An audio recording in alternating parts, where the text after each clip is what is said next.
annual meeting to discuss what happened in 2025 and what we have plans for in 2026. And this is a good hearty crowd. I appreciate it. I know we baited you with lunch, and I hope it's a good one. I'll have it later, I'm sure. But let us open up first with a prayer. Let us pray. God, we come annually together as a congregation to talk about our successes and our misses, about our opportunities and where we are beginning to discern that you want us to go, to be your hands in this world. I ask that you will bless this meeting today, to the conversations and the reports that are given, and to the brainstorming and ideas for the coming year. And again, I thank you for the opportunity to come together as a congregation to talk about your ministry in this little corner of your kingdom. All this in Christ's name we pray. Amen. So the very first thing that we always do is we introduce the slate and offer an opportunity if there are any other nominations coming through. Wow, this is, I mean, we might have to pull out more chairs. This is fantastic. So the slate that has been presented and it's in your bulletin here today are both David Kelly with his bio there, and as you all know, Dave has recently served. He's currently on the vestry for the last 3 years, and shockingly, he was willing to come back and do it another 3 years. So we must not be an awful group to work with, and we appreciate Dave. And then Grace Duramas. Grace and her husband Mark have been coming here since before young George was born, and I had baptized both George and Wayne. They're very dedicated to the 10 o'clock service. They're in fellowship and many other things. You can see Grace's bio in here as well. So those two are the two that the nominating committee are putting forward to be considered for the vestry. Are there any nominations, any additional nominations for the two positions that we have open? All right, seeing none, we're going to go on to the next. We make a declaration of the next annual meeting date, which will be January 24th, 2027. Is that going to be here before we go? 2027. Just so put that in your day timer and get ready for that. And then next, if you want to take a moment and look through the minutes, please do. The minutes are here from our last meeting. I'll have a sip of coffee while you do that.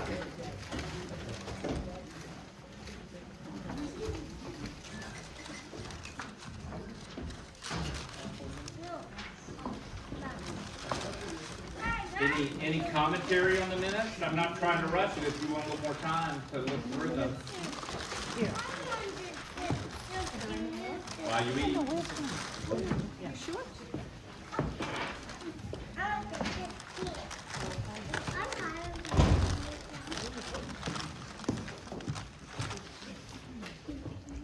Jen, while I'm doing this, will you count? Count so we'll know.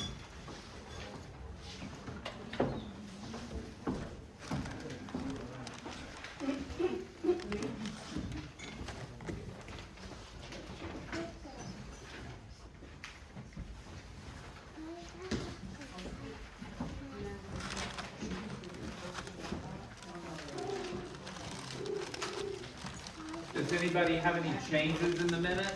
Do you see anything that we left out that you remember from last year's meeting? Oh, sure. Well then, do I have a motion to accept the minutes? Thayer and seconded by Carol. All those in favor? Wonderful. Moving right along. Now, what we all wait for every year, the treasurer's report. Cynthia has been a full-time has been our treasurer all year long now, and she's really gotten into the swing of things, and she's fighting a little bit of a head cold, so she's going to stay back from us all. But it's all yours, Cynthia, please. Thank you so much. Yes, I apologize. I have a little bit of a head cold, but the good news is St. Anne's is in great health. Our finances have done very well this year. We withdrew 8% of the endowment this year to cover our costs, which was budgeted with the amount. The really good news is the effort of the Finance Committee, along with a very favorable market, meant that our overall endowment grew by 6% from 2024 to the end of 2025. We also had two successful fundraisers this past year, the talent show and Pave the Way, raising more than $50,000 or $60,000. These events meant that we could continue and expand our outreach ministries and finally pave our driveway, which we so desperately needed done. Also, our parochial report and our annual audit was submitted in a timely manner. By continuing to do the audit by the diocese requirements, we have saved St. Anne's $8,000 versus using an outside auditing firm. Our finance and investment committee continues to review St. Anne's portfolio, and their judgment has been most valuable. I would even like to have my fellow colleagues raise their hands so we can all thank them for their work. So please join me. Thayer and Andy, raise your hands, and Andy, Rich. Rich, and Nathan, Nathan. and also for their efforts, and Jen Pike, our bookkeeper and tax administrator. You know, their judgment is excellent. We review it. We take our fiduciary responsibilities so seriously. And we have a very diverse portfolio because we know what goes up will go down. So we really do take this very, very seriously. And I appreciate also the support of the vestry and Father Jim as well too. This has been quite a learning curve, but it's been very, very rewarding. So thank you so much. And I will thank you so much. So please, yes, Rich. In the first line, you mentioned that we withdrew 8% of the endowment this year Right, to cover our total budget, all of our operating costs. right. I'd like to point out that in the budget for this coming year, it looks like it's 10%. Right, but that was in there just to make the math work. That is not a goal. We always take, or anytime we withdraw very seriously, but we just wanted to make the debit and the credit. So believe me, we're not gonna be doing that. Now, just the intent of the endowment is, for long-term Right. insurance for the congregation and the church. And it, in general, as a financial community, if you take 4 or 5% out of your retirement account, that's considered a very high number. Right. So, Well, I will tell you in the. Higher average. Higher average. average, 4 or 5%. 4 to 5 is that. And we're at 8 to 10, which, is Have not we ever great, done it? but Have we it's done okay. 10? Have we really done 10? I think it's usually around 8, right? We did go a little higher Did we? the year Okay. before. But I will tell you, in the last few weeks, if you were to compare 24 to right now, Yeah, we've had an 8% growth in our endowment. good. So we've had. The 10% next year, that's assuming the endowment doesn't grow. If the investment portfolio grows, it would be less, right? Right. Again, this was just. You guys have been so good at growing. So thank you all very much. Great. Other questions for Cynthia about anything? You can ask about the electric bill if you want, anything. It doesn't have to be just about the endowment, just because that's a big figure.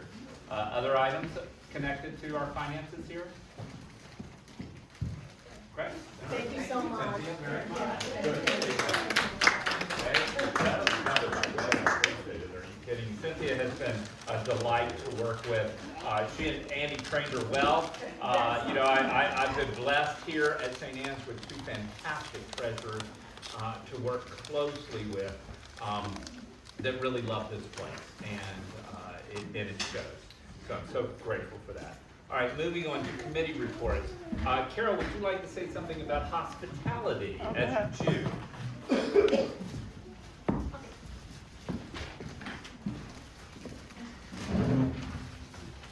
Okay, I'm just gonna read the report, because I wrote it. Say that you're reading it. 2025 has been another rewarding year for hospitality at St. Anne's. Folks arriving at the parish house following the 10 o'clock service every single Sunday to the most delicious coffee hour in the East End. That's right. We have an incredibly talented group of volunteers who, week after week, make this all happen. Many thanks to our devoted and talented hospitality volunteers. I'm not gonna make you stand up, but anyway, Scott Beinecke, myself, Mary Behrens, who's here during the summer, Lee Dance, Blair and Terry Fiore, Ann Hanson, Jane Islam, Sarah Donner, Tripp Barch, Kathy Mulligan, Jen Pike, and Ira Rogers and Christina Stromsky. Yes. Since we usually prepare for approximately 50 Sundays a year, we always welcome new recruits to help out. We always partner up another member of the hospitality team to share in the preparations each week. Please don't hesitate to speak with me if you are interested in joining us. It's a good group. And we do it every three months, we have a new calendar, a new schedule. So we're not asking you to do a lot, you always have a partner to do it with, so anyway. Don't hesitate, because it would be great to have you join us. This is a wonderful way to contribute to the life of St. Anne's. A very special thank you, of course, to Christina Stromsky, who continues to make our parish house look fabulous. She's been doing this for many years. Don't say how many years. But all the holidays, Easter, Christmas, Halloween. We are so blessed to have so many thoughtful parishioners. So thanks a lot. So I'll be sitting right over here if you want to talk to me and sign up. Being an old advertising guy, that was too soft of a sell. Let me help Carol here. She listed those people. That was a short list. And many of those people are in this room now. And there are 52 weeks out of the year that we do coffee hour. Well, 51 because you're eating your box lunches today. But it's such an important part of fellowship. And Carol's not asking you to sign up to do it every week. She's asking you to give it a try. And if it suits you, like any other ministry here, if you find that you enjoy that whole moment of getting it ready on Sunday morning and then being a part of that fellowship, then yes, they would love to have you as a part of it more often. Anywhere you want to go. And there's lunches too over there. Now, and this is an example of our altar guild working hard that she gets here late for lunch, which I really appreciate. But please do speak to Carol, because that hard laboring hospitality group needs your help, I promise you. How was that? That was much better than what I. No, it wasn't much better. I just want to make sure somebody in this room says yes. Okay, Altar Guild. Jen, did you want to say anything? Just the report. The Altar Guild, I will say this for you guys. The Altar Guild is so critical on Sunday mornings, which you guys don't see. Yesterday, I was doing rehearsal for Intermezzo, and Liz comes in on her Saturday afternoon to get us all set up for 8:30 for 10 o'clock.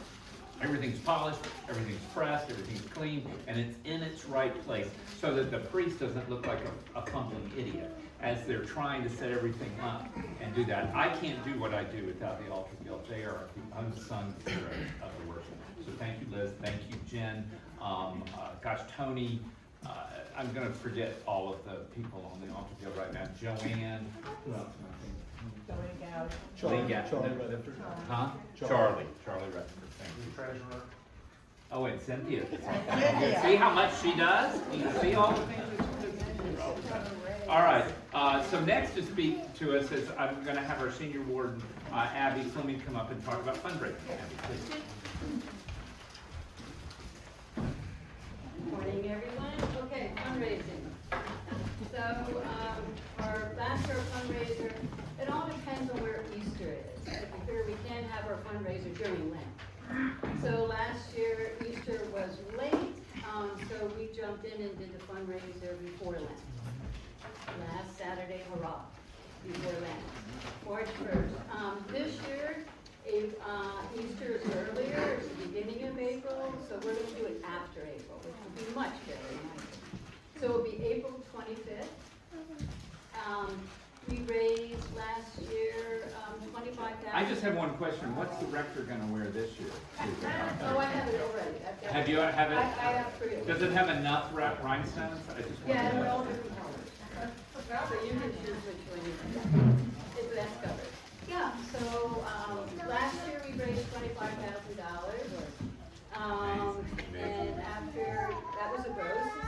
We sent, about 8,000 of that out to the Episcopal Relief and Development Fund. And if you're not familiar with that, I looked at that, I can give you a minute here. I'm gonna put this in my report, but I might not do it. Actually, I'm gonna save it for my report. Okay. It will mess me up. Anyway, April 25th, so, by the end of January, I'm gonna figure out a date that will be the first general meeting of the fundraiser, and hopefully I'll figure out the Wednesday, so it can go in the newsletter. And anyone and everyone is invited to it. And like any other fundraiser, there's all these different steps to it that you can be wholly involved in it, like myself and Nicole and Carol. Or it goes all the way down, so there'll be plenty of things that you can help with. So I'll send that out soon, the date, and hopefully, you'll come.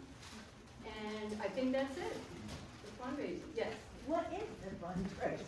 Oh, it's the talent. Oh, yeah, the talent variety show, yes, it's the third, it'll be the third one. So, I'll put that bug in your head, I mean, if you were the tap dancing star in 10th grade, maybe you can work on it and revise it and, join the talent, so. We're always looking for new acts. We're looking for new acts, so, and if you know someone who might be interested, let me know. Carol and Get in touch company. with them. Okay, no one's saying anything, okay. No, nobody's volunteering their ukulele abilities, Yeah. yeah. Good. Thank you, and we'll see Abby again in a moment. I want to talk about stewardship next, and I'm going to invite our junior warden, Nathan, to come forward and share some good words about stewardship. Thank you. Well, this is the last time you'll hear me talk about stewardship. I know I've been in front of church a few times, but until next year. So thank you, everybody, for your generous act of faith and your pledges. It's been a great stewardship year. We have 61 pledges. So far, totaling $268,000. And that's 61 households, and that's 8 new households. So this is amazing, and thank you to everyone for your pledges. This makes a big impact on our ministries, and you're going to hear about some really exciting things we're thinking about. There are just a small handful, 9 families that are regular pledgers that haven't pledged yet. It's not lost on us that we launched stewardship right during the holiday season, and it's busy and there's a lot of travel, and so we know they'll pledge. And our budget for this year, you'll see in our packet, is $300,000, and we're very confident we'll hit that. So thank you, everybody. This concludes. That's the last stewardship announcement. That's the last time you have to announce it. Thank you. Very, very good news. All right, well, back to Abby, our senior warden's report. All right, here we go. I am going to start today by reading the mission statement of the church. We are a welcoming, diverse community, seeking a relationship with God through inspirational worship, music, and fellowship. Through outreach, we aspire to be God's hands in our neighborhood and beyond. We invite other seekers to join us in this pilgrimage. Now, from Cynthia's treasury report, you can conclude that St. Anne's is a very healthy, wealthy, and good standing church. Our membership has grown by 8 members this year. Families with young children are on the rise. And I believe that it's from our different ministries that we are involved in that contributes to our health. Our outreach and our fundraising and our music and our fellowship. And it all begins right here on Sunday mornings. listening to Father Jim's insightful and at times passionate sermons that inspire us to become engaged and become more engaged and stay engaged. And to start with is the blessing box. It's turning out to be one of our big outreach programs right now, and I just have to shoot a thank you to Peter Cook, who I do often think of when I stop by and put food in the blessing box, because he designed it and had it built, and it's elegant. The blessing box has a tremendous impact on our community, local and beyond. And it's true. I mean, my routine during the week is to go to King Cullen on the early side, and then swing by, put what I buy into the blessing box, and then head home, start the day. And the blessing box can be empty. I mean, last time it had one can of gray pumpkin in it, and that was it. So it's empty. So it's true when they say that they go out 2 or 3 times a day, and that's 7 days a week. Doesn't stop. Marines Haven, which I think you're all pretty much familiar with it now, offers, we serve it November through April, and it provides a warm welcoming for the homeless visitors to come and find food and shelter and fellowship, and now live music. And I want to say a special thanks to Michael. Now I have to use my hand, which I learned if you're trying to pronounce an Italian name and you're not quite sure how it goes, to use your hand. So here I go. It's Guglielmo. Did I get that right, Janet? Guglielmo. Leave out the second G, Guglielmo. Okay. So you all know Michael. Michael has played at the Jazz Mass. He's played at the special music programs in October. He's a drummer, he plays the ukulele, I'm sure he plays the guitar, he's a composer. Anyway, so he's been coming here on Tuesday nights to serenade the homeless visitors. Wow. Yeah, so I'm kind of thinking, even if I don't do dinner, I might stop by, because it just, yeah, and plus I think from what Father Jim said, there was a little party going on in the kitchen. Fun. Anyway, if we have, I guess, 3 more visits, Marines Haven. If you haven't tried it, you should. You know, I think there's 5 different things you do, and each one of them make you feel like you're really involved. From making the beds, to preparing dinner, to the lunches, to breakfast, and then picking up the sheets and cleaning them. Try it once. I think you'll like it. I mean, the breakfast is a little early. You just planned Wednesday night to go to bed by 7. The scholarship fund, thanks to Terry Fiore, successfully raised over $17,000. So once again, we can continue that 4-year scholarship that we give. Now, I believe it's 3 students. Terry can correct me if I'm wrong. 3 high school, Bridgehampton High School students that are in college. And I think we've increased it. And what Terry explained to me yesterday was that this is the largest individual award given to a Bridgehampton High School student. So we should feel good about that. The Hampton Library, if you haven't gone downstairs in the basement to look, the Hampton Library Children's Program has set up their own little library downstairs. They've done a great job. It's very busy, very active, and they're here while renovations take place across the street. I think they're here in May or June? Yeah. And then, as Father Jim said today in the service, we're hosting another second winter intermezzo at 2 o'clock today, which I highly recommend. The LGBTQ network is still maintaining an office downstairs, and that provides a safe space for those young ones who need it. So that's a good thing. And then the retreat. And I have to say a thank you to Nicole Salavera, who organized it. And this Christmas, she gathered gifts and gift cards and took them over to the retreat for families there with children. So we do a lot. And I didn't, my opening paragraph, I just blew over it. But I'm gonna just say, I'm gonna start with my opening paragraph, because I worked way hard on it. I just want to say that this is my first annual report. And as I was going through the notes, and the bulletins, and the newsletters, and the vestry meetings, I realized how much this church does. And I don't think there's one month that goes by that we don't do something. I mean, some months are busier than others, but there's always something going on. So, you know, I contribute that to all of us, to Jim and all of us. We do a lot, we really do a lot. Okay, now moving on. And let's see, that was page, okay. So now, fundraising. Fundraising, okay, fundraising, we had our second fundraiser last year, and as I told you, we raised $25,000, and we sent $8,000 of that to the Episcopal Relief Development Fund to help with the LA fires, the Eden and Palisade fires there.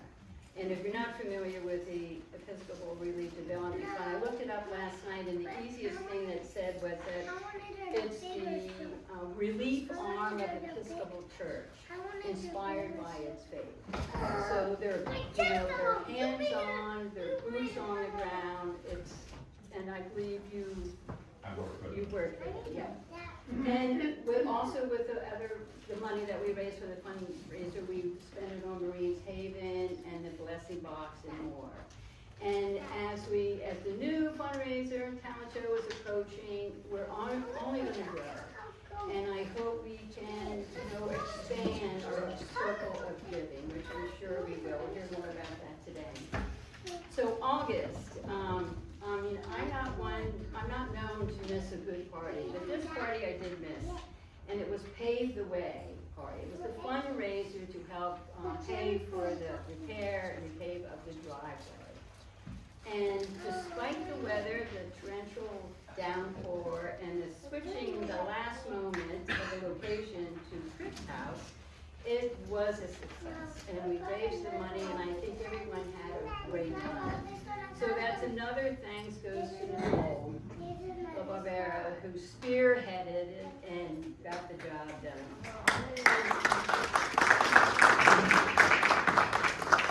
Okay, fellowship. Fellowships are hard ones to talk about and list all the different events. But to me, fellowship is happening all the time, like it's happening right now. It doesn't matter. It could be 3 people out in the parking lot talking, and to me, it's fellowship. There are some events that stick out. It's the barbecue in mid-July, and another shout to Peter Cook, who leads it, and his Maestro grillers, which, by the way, every year I put my name in to be a griller, and every year the men take over, which is fine. There's many volunteers who pour wine, make food, and do it all. And that was, I believe it was 74 people last year came to the barbecue. That's really, it was a festive time. The harvest dinner comes in November, and that's we give blessings of the abundance of God's blessings. We thank the fall crops, and the fire's going, the food, wine is pouring. It's another wonderful fellowship moment. Blessing of the animals, if you've never come to that, is quite a scene. That's in the front yard of the church, so anyone walking by takes part in it. So we have 14 dogs, and 1 cat, and 1 rabbit. And I've described it as the sacred meets the chaotic fun. And thanks to Scott, who makes the homemade dog biscuits. Where's Scott?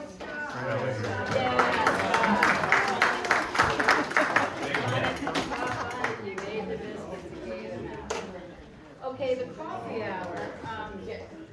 Coffee hour, I think last year I found in the notes, was labeled as the best coffee hour in Bridgehampton. But I don't think so. I think as the choir is, you know, the church choir is one of the leading church choirs on the East End. Thanks to Janet and Adam Judd, who do a tremendous job. I think the coffee hour is up there with with the choir. I think it's the best.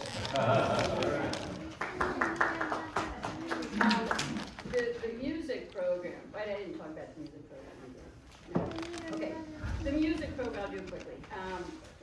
Just today was a perfect example of the music. Now, I go to the 8:30 service, and if I had a nickel for every time someone goes, how can you go to the service if there's no music? You know, there's something special that happens at the 8:30, but I certainly understand what they're talking about, because the music really enhances the worship. And in any given morning, I don't know if there was 11 or 12, I mean, I had choir members there today. And they, they just enhance the worship, like I say. Christmas and Easter and the Jazz Mass, which is in mid-July, are our most well-attended services. And all three have incredible music, where the choir can grow up to 14, and the musical ensemble can be, 4 to 7. But the one thing Jazz Mass has over Christmas and Easter is that it's the foot tapping worship. That's a hard one to stay still in your seat. We have the Peace, Love, and Music service in October, which is just as popular, and I think it's an inspiring worship, and I think we all just love to sing the song, so well.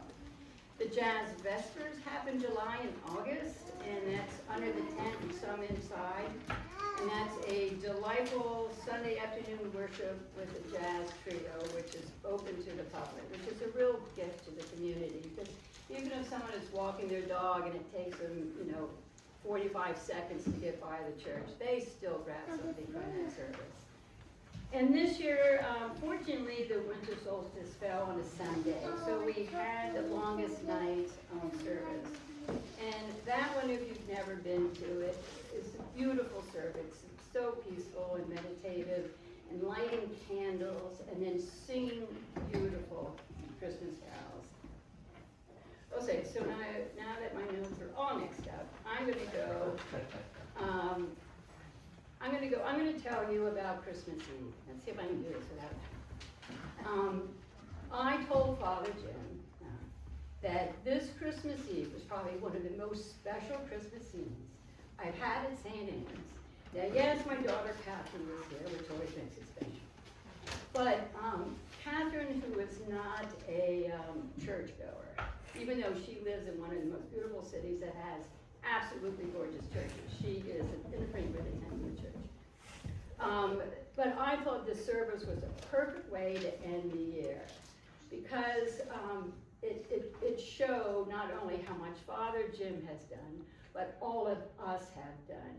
And what we've created in St. Anne's, and people now are understanding what it is and want a part of it.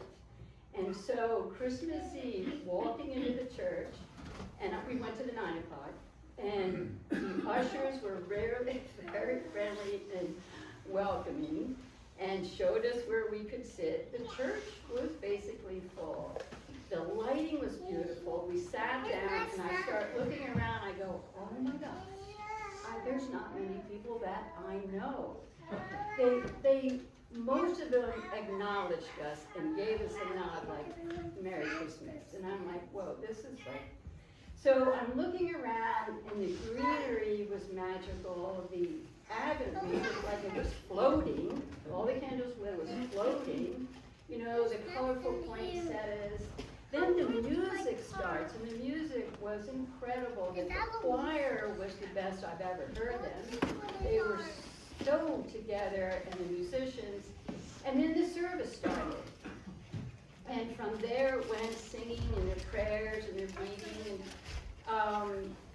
And Father Jim's sermon, which left all of us with hope. It was just magical. And that doesn't happen on its own. It's not people sitting in their living room going, let's go to St. Anne's tonight. No, it doesn't, maybe some of it. But no, it doesn't happen that way. It happens because of something that we all created. And I think we should be proud of it, because I think when I say that St. Anne's is wealthy and healthy and good standing, I don't mean the money part of it and all that, that's not my responsibility. But it's more of all of us, and it's Father Jim, it's all of us who have made it this way. So onward, here we go. 2026, and I just want to, I want to give two thank yous. The website this year was revamped, and I just wanted to thank Thayer, because if you go to the website and you go to the homepage, that is one of Thayer's photos. And if you scroll through the website, you can see his work, and he is a masterful photographer. I wanted to thank you for that. And also, and as we know, Carol, always with Carol and Father Jim, they both added a lot to it. And then I wanted to thank Jen, because Jen's the one who greases all the wheels. Jen's the one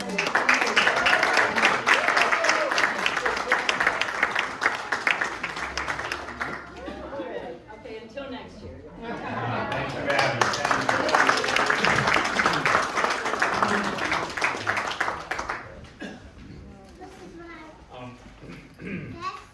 Tough to follow a great report like that. I must try. Like with the poets that I'm going to be following in intermezzo. Oh my God, great. Before I do get started, I want to recognize that none of this could happen without this fantastic vestry that we have. And today is the last time that Jim Olson is serving. He's been on the vestry for 5 years. Where are you, Jim? Are you here? There you are, Jim.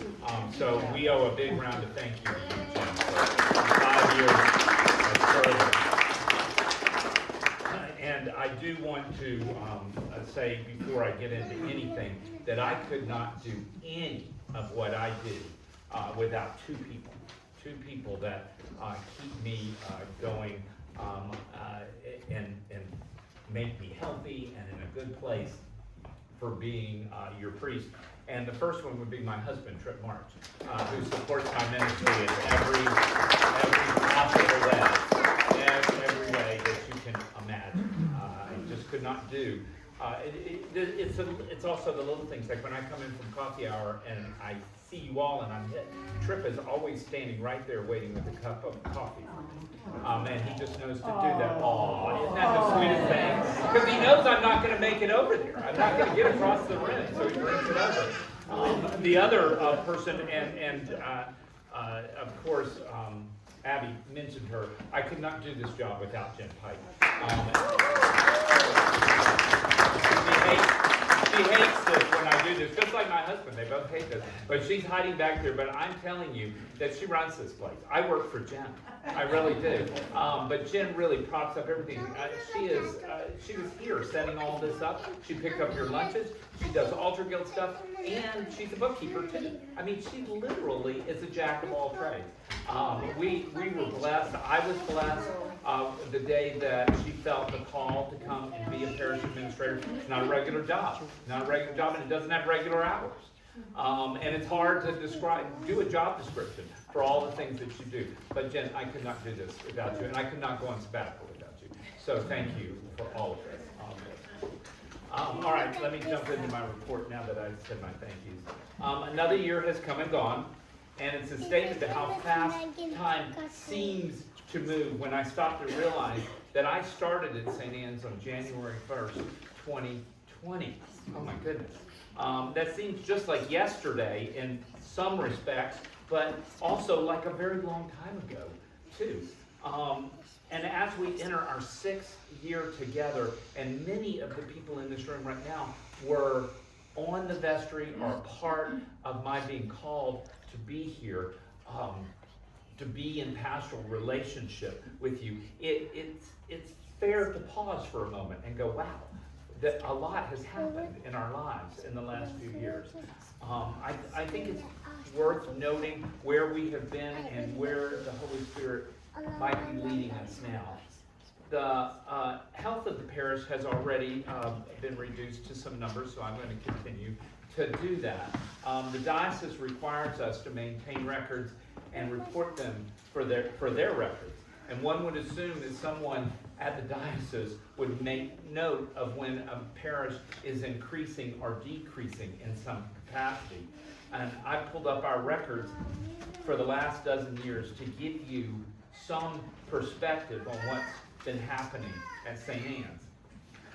Let's begin with what's known as the average Sunday attendance, which is also called the ASA. This is an important number that the diocese requires us to report, and it incorporates any worship service that happens on Sunday, including our occasional 5 o'clock services. Those are rare, of course, but occasionally we have missed a Sunday because of snow, or in the case of, I've had COVID this past year, just at no time, just beforehand, so we canceled it. And as you can see from this list that I printed in here, that shows you the numbers of what those are, going all the way back to 2014. I imagine, like many churches, St. Anne's attendance has been in decline since the 1980s, but I could only go back to 2014, when many churches in the 80s started to see a real drop-off in attendance. You can see in 2014, our average Sunday attendance was 73, and it had gone way, way down during the course of the years. A significant drop-off happened during the 2018-2019 period, and this could well be attributed to the illness of Tim Lewis, our former rector here.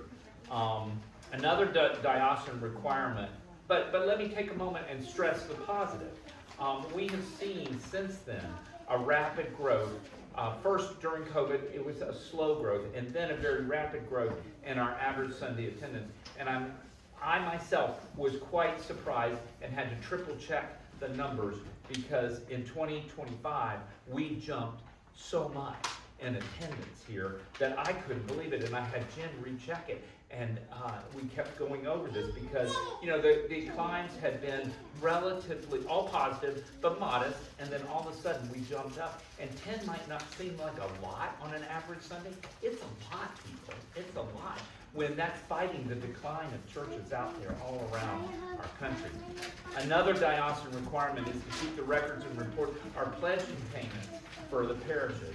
I was able to find records back to 2015 on giving to St. Anne's. And as you can see from this chart, there was a significant drop-off in pledging in 2018 and 2019. Again, I believe around the time of 2 serious health crises that the former rector experienced. And then St. Anne's entered into a time of uncertainty. As you can see from the list, we pulled out of that pledging tailspin. While we haven't quite caught back up to the number of families that are pledging, those pledging have significantly increased their support of the ministries here at St. Anne's.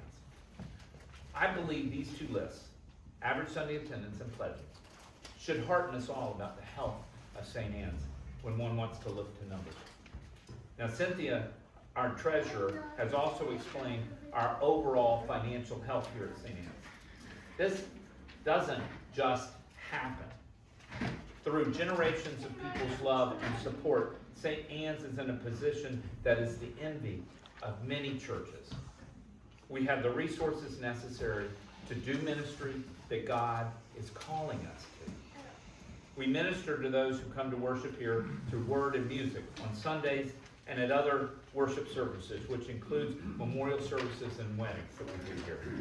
Our music program and offerings has expanded, and they are clearly become a major way that we express our worship and our love of God in our services here. Now, we minister by also being part of the Diocese of Long Island. We support the diocese with our annual assessment so the diocese and the bishop can offer the ministries to Long Island and beyond that they're called to do. We minister to our nearby community by serving as one of the sites for Marines Haven, for the homeless shelter during the winter. We provide the hot meals. We have a lot of fun doing it. This past week I was in the kitchen with the cooks, and they were laughing so hard I couldn't believe what a joyful time the 3 of them were having as they prepared to serve literally the least of us in this community. We have hot showers and warm beds, and we host people who don't have people to take care of them. You've all stepped up to serve those that have the least in our community, and in doing so, I truly believe that's serving as Christ would have us do. Daily, we minister to our little town by providing for our blessing box. Oh my gosh, how much do I talk about the blessing box, right? So much food is distributed each week through your direct contributions of bringing food yourself, or through your giving to this church, so that Jen Pike and I can buy food and order food that gets stocked in this room as well to go out there. Christ fed people. He told his disciples to feed people. You are doing the most Christ-like thing that I can think of by putting food in our blessing box or making food for people at Marines Haven. These are all wonderful things, but I believe that we cannot rest on our laurels, so to speak. Times change, but God's call to us to serve him and look for ways to do so doesn't change. Some time ago, I met a new priest in our diocese, Father Carl Adair.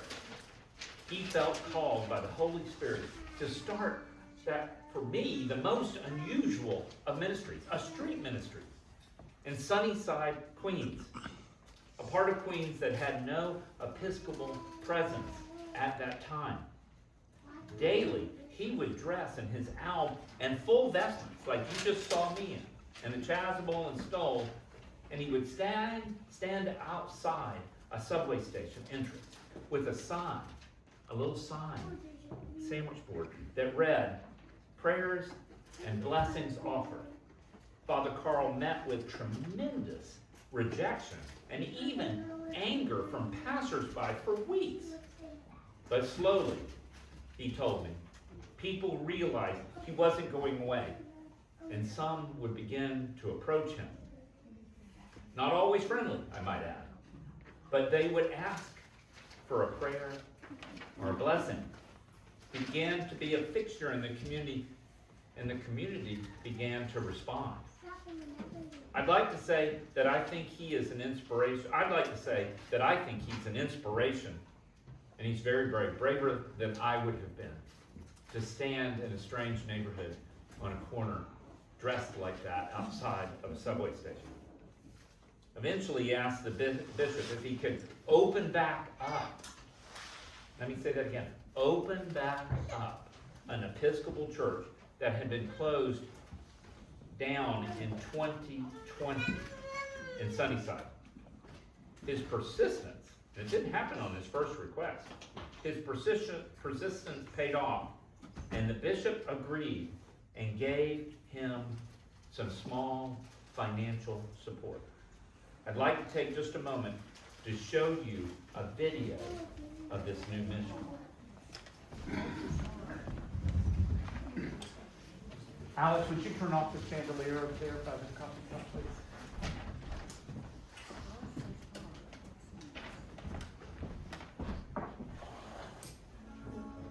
There's a new church in town. The Episcopal Mission in Sunnyside is launching Sunday, September 14th at 10 a.m. You're invited. Please join us as we enter a new phase in the life of this feels right about this is that it's sort of a sandbox for Christian practice. Practice is a big word for us.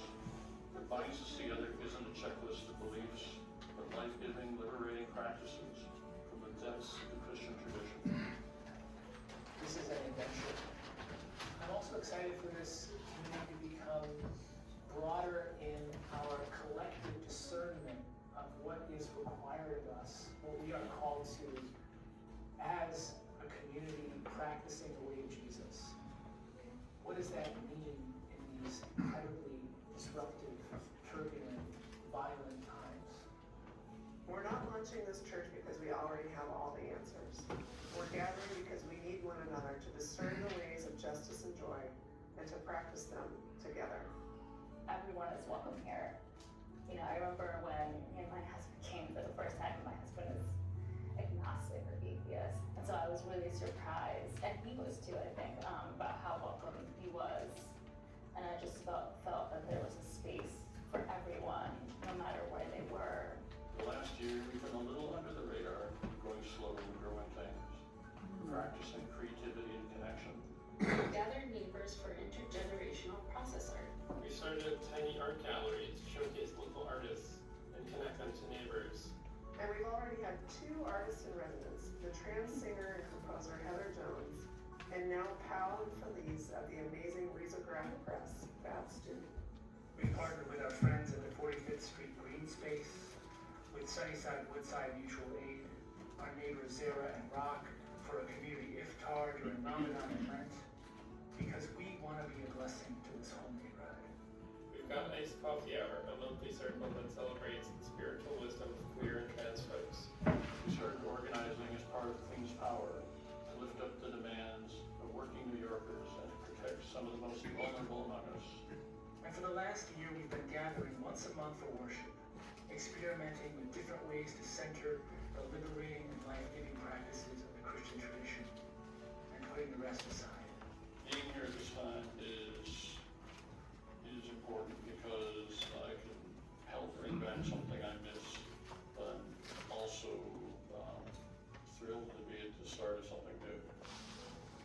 We will always be a work in progress, but in these cruel and chaotic times, we know what we want to keep becoming. I'm really excited for this to become a community where me and my family, especially my daughter, can find a grounding in faith. I want her to know what it is to be loved and to be able to question things and feel connected to the people around her in her own neighborhood. How are we called to enact the way of justice and joy that Jesus showed us and walks with us today? I'm excited to find out. I'm really excited to see where this is going. Thank you, Alex, for that. I appreciate it. That happened. Alex, do you mind turning? Thank you so much. I hope that you found that a video at least interesting, but maybe even inspirational. The Episcopal Church is doing new things, exciting things, and it's growing again. Yes, I said the word growing, believe it or not.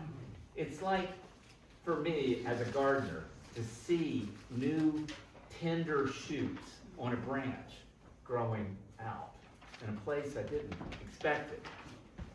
I have asked Father Carl what he needs to help this young, tiny parish to come and grow and minister in Sunnyside.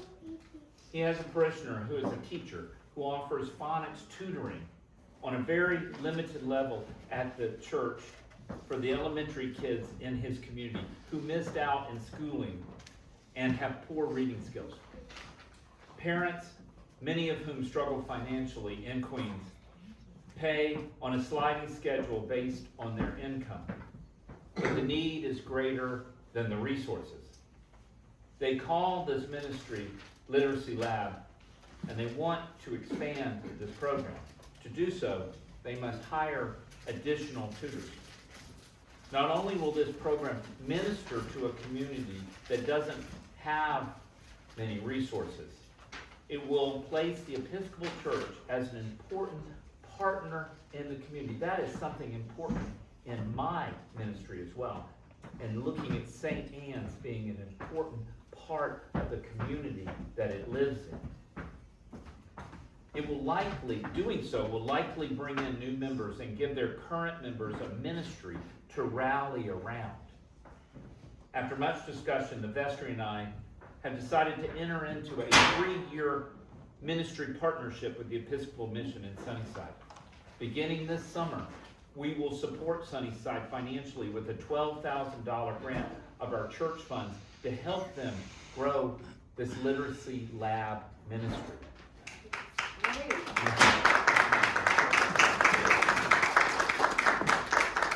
Some of these funds will come from, some of these funds will come from our talent show fundraiser in the spring. We have committed to partner with them for 3 years because we all know that it takes some time for any ministry to establish itself and become self-sustaining. But our connection does not end with just the writing of checks. We will hold the mission in Sunnyside in our weekly prayers and the prayers of the people going forward. Father Carl will come here in August. He and his family, his young family, will be our guests at the rectory. And he will preach here, and he will share in fellowship with us all. I too will go to Sunnyside to preach and share with them in the fall, when they're back at their full strength then. There will be other opportunities for some of us to go together for fellowship in Sunnyside. We will make that effort. And for some of their parishioners to come here to do the same in Bridgehampton. I'm extremely excited to be a partner in seeing a new mission. I didn't think I'd ever say that. And a new mission that the Episcopal Church is doing, growing again in our own diocese. For so long, we have heard reports of how the church is dying, and many have closed, my friends. And you can see, however, even in the two lists that I showed you, how our own little parish was once in decline. But that has changed here, and I believe the Sunnyside shows us that God is ready to do new things with the Episcopal Church. This is an exciting opportunity, and I'm grateful that the vestry felt called to be a part of something new and meaningful. I hope that you'll all keep Father Carl and the good folks of Sunnyside in your prayers. You will be meeting some of them soon, I promise. I do want to say, on another note, a few words about the diocesan mandated sabbatical for priests. The Episcopal Church nationally recognized decades ago that priests found it hard to turn off work, to take real time away for rejuvenation. And burnout became a huge problem in the Episcopal Church, often leaving priests unhappy and unhealthy. Priests were leaving the ministry or retiring early. After a 2 to 3 year process to be approved to enter seminary, and then 3 years of seminary education, this seemed like a huge waste of resources put into people, along with the very real toll that it took on priests and parishes to end pastoral relationships prematurely. It was determined that a regularly scheduled program of sabbaticals would be instituted. In our diocese, the standard is a 12-week sabbatical after 6 years of service in one parish. I begin my sabbatical after next Sunday's services. I have decided that it is best for us all if I take just 8-week sabbatical this year and reserve the other 4 weeks for some future year. I feel 8 weeks will rejuvenate me, and I do not want to be away from you all any longer than that. We have a supply priest coming, Reverend Christina Reese, who many of you have met. For 5 weeks, she will be here. And our own warden, Nathan, will lead you in morning prayer on the other Sundays I'm away. During my absence, our senior warden, Abby Fleming, will be in charge. And along with our amazing parish administrator, Jen Pike, I know you all will be in good hands. I will be in touch and will keep up with how you all are doing. Just keep doing what you're doing. I said this to Janet and Adam this week. Just keep doing the good work that you're doing during these 8 weeks. Worship and have fellowship together. Show up for services. Show up for coffee hour. Miss me a little. Because I will miss you a lot. And thank you for another amazing, wonderful, life-fulfilling year here at St. Anne's. It is truly the honor of my life to be your rector. God bless you all.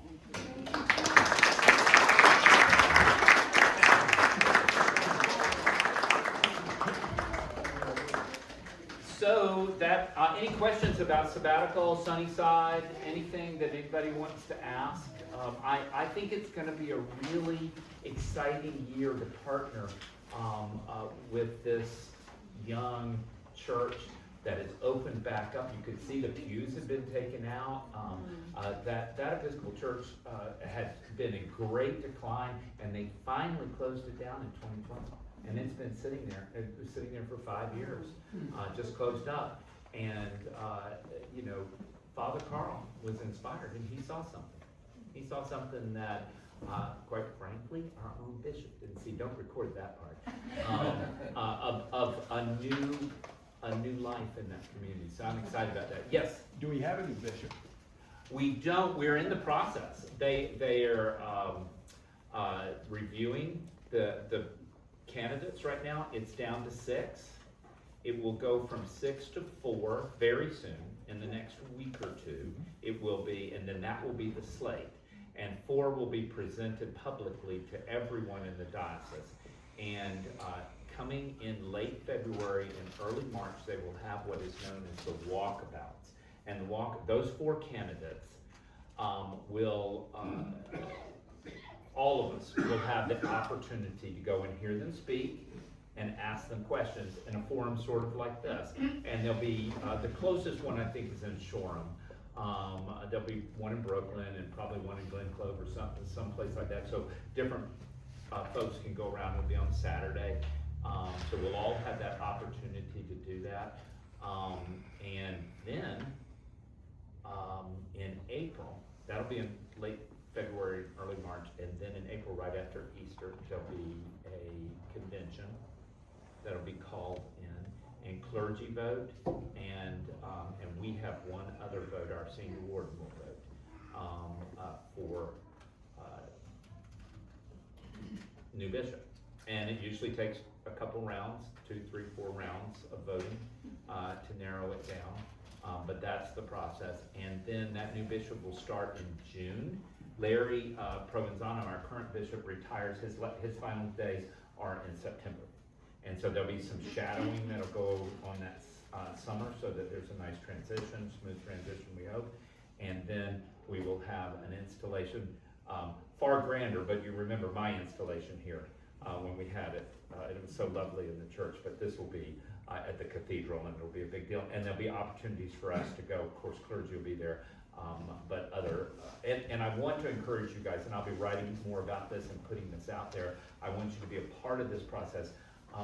I feel like since I've been here, and I've certainly heard about it before that the East End is ignored a little bit, and the diocese is in Garden City.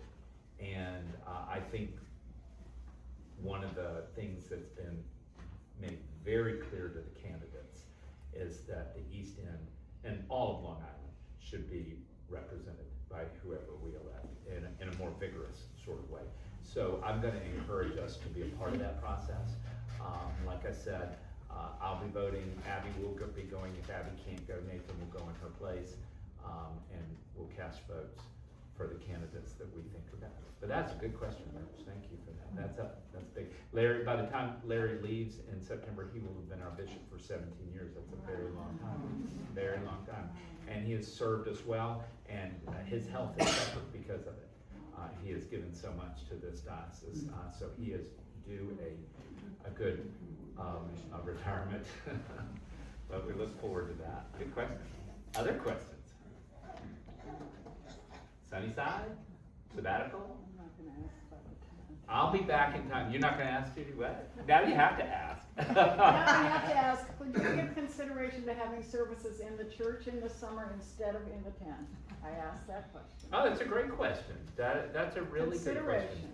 It is consideration, and it is something that gets talked about a lot, believe it or not. Alright, so I'm not the only one. You're not the only one. You're not the only one. And some people vote with their feet. They don't come in the summer. They stay away for the tent. But the tent has a lot of strong advocates as well. So, you know, it is a tension for sure. There's a tension there. A tension between those who would like to see the tent go away. You know, of course it came during COVID and it was a lifesaver during COVID. But there are a lot of people who like to worship outside. So, but thank you for sharing that, and don't ever feel like you can't share. Please tell me, everybody, what you're thinking. Abby, what else? Have I left anything out? No, I think you covered it. Well, thank you guys for a successful annual meeting. At this point, we do need to vote on the slate. May I have a motion to accept the slate as the nominating committee put it forward? I see Thayer and Rich seconded. All those in favor of voting for this slate? It is passed. Grace and David are on our new list. Thank you. Let me adjourn with prayer. Let us pray. Oh, God, you are a good, gracious, and creative God, and we thank you for the blessings that you have bestowed upon St. Anne, so many of which we have enumerated. But we also know that with many blessings come many expectations. And we are ready to serve you in our community and at Sunnyside and beyond, wherever you may call us. I ask that you will bless our ministries as we go forward, that you will protect this little flock that I love so much while I am away, and that you will lead us in 2026 to newer and greater ministries in your name. All this in Jesus Christ's name we pray. Amen. Thank you all. Well done.